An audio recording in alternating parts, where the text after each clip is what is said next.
सो आप सभी के अकॉर्डिंग यहाँ पे MCQ pattern is far more better than theory, but according to me it's wrong. Why वो आपको पता चल जाएगा।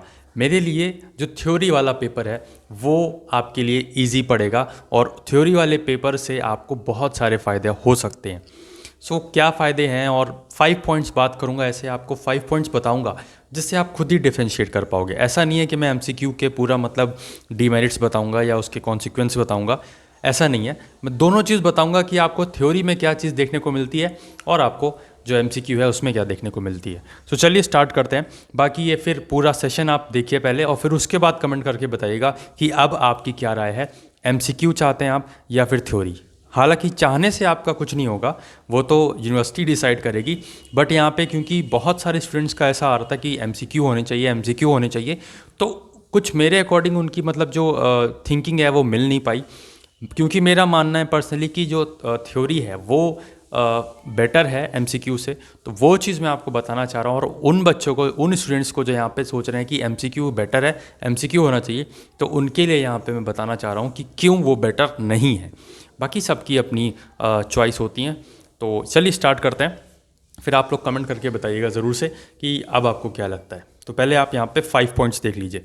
तो सबसे पहला पॉइंट है फुल मार्क्स। मार्क्स ऐसी चीज़ें हैं जिसके पीछे हर स्टूडेंट भागता है, ठीक है। अब अगर हम MCQ की बात करें तो MCQ में आपका फुल मार्क्स आपको मिल सकते हैं, फुल मार्क्स आपको मिल सकते हैं, बट थ्योरी में आपको फुल मार्क्स नहीं मिल सकते, ठीक है। MCQ में क्या है, आपने क्वेश्चन 1 अटेम्प्ट किया, क्वेश्चन 1 का A मारा और A ऑप्शन था राइट आंसर, आपको 2 नंबर वहाँ पे मिल जाएंगे। बट थ्योरी में ऐसा नहीं होगा। थ्योरी में आपको आंसर लिखना पड़ेगा टू द पॉइंट भी, उसका एक्सप्लेनेशन भी, थोड़ी हिस्ट्री भी, थोड़ा पास्ट भी, थोड़ा यहाँ पे रिसेंट भी, तब जाके ऑल ओवर मिला के आपका यहाँ पे मार्किंग होगी। तब भी फुल मार्क्स यहाँ पे चांस बहुत कम रहता है, बहुत कम, ना के बराबर। तो ये था first point.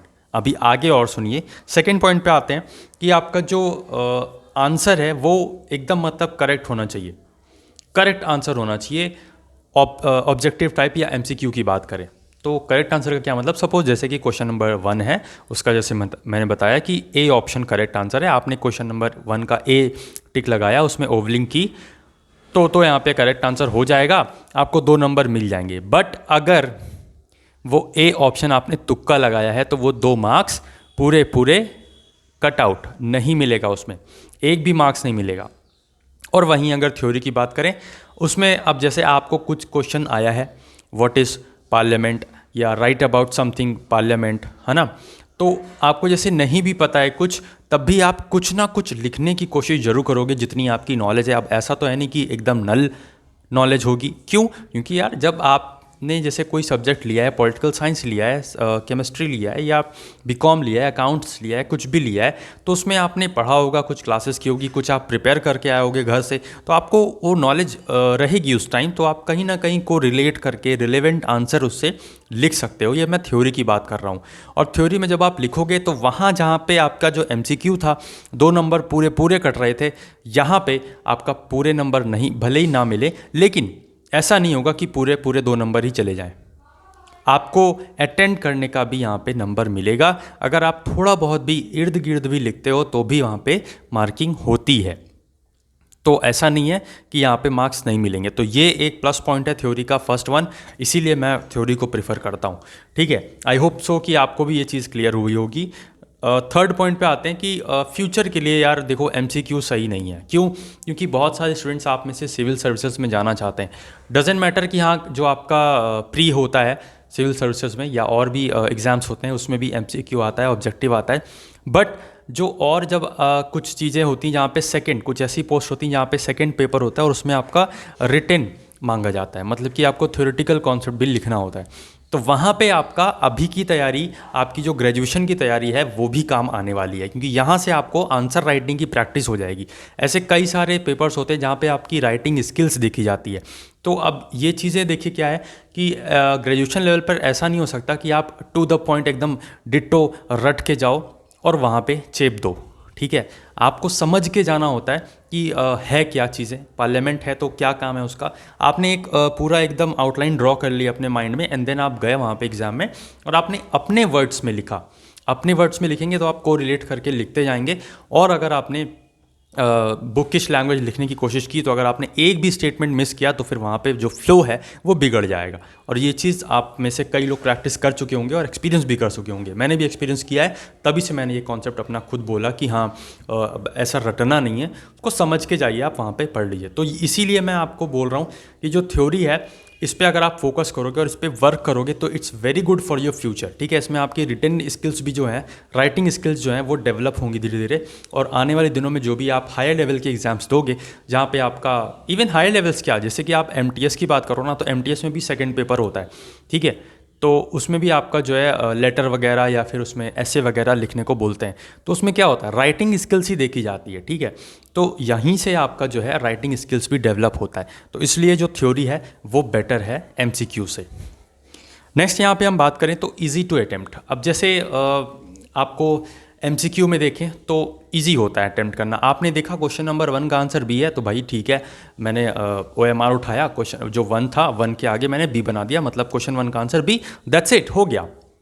But this is not same in theory.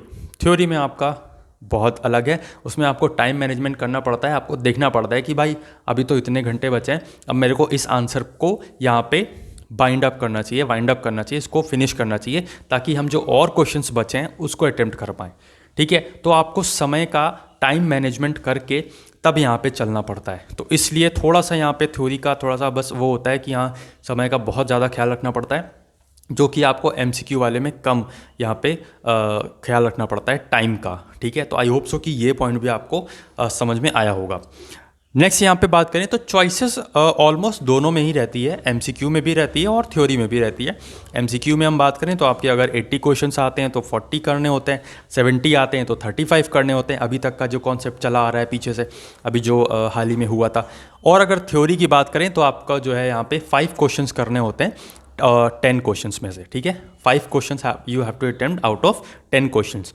तो और अगर आपको ये नहीं पता है कि 5 क्वेश्चंस और 10 क्वेश्चंस का कॉन्सेप्ट, तो आपको आई बटन में लिंक दिख रहा होगा या फिर आपको डिस्क्रिप्शन बॉक्स में लिंक भी दे दूंगा, तो वहाँ से जाके आप वो वीडियो भी देख लीजिएगा कि जो 5 क्वेश्चंस करने हैं आपको वो किस तरीके का पैटर्न आ रहा है, या किस तरीके के वहाँ पे आपको 5 क्वेश्चंस अलग अलग यूनिट वाइज या कैसे आपको देखने को मिलेगा, ठीक है। तो ये कुछ 5 पॉइंट्स थे। आई होप सो कि आपको चीज़ें क्लियर हुई होंगी थोड़ी बहुत, और आपको लग रहा होगा कि नहीं थ्योरी इज़ बेटर। तो अगर आपको लग रहा है कि थ्योरी इज़ बेटर तो आप कमेंट बॉक्स में कमेंट करके ज़रूर बताना। और ये वीडियो अगर थोड़ी भी इन्फॉर्मेटिव लगी और आपको जो एमसीक्यू का जो भ्रम था वो थोड़ा सा मैंने दूर किया है, या फिर ऐसा नहीं है कि मैं एमसीक्यू के अगेंस्ट हूँ, ऐसा कुछ नहीं है।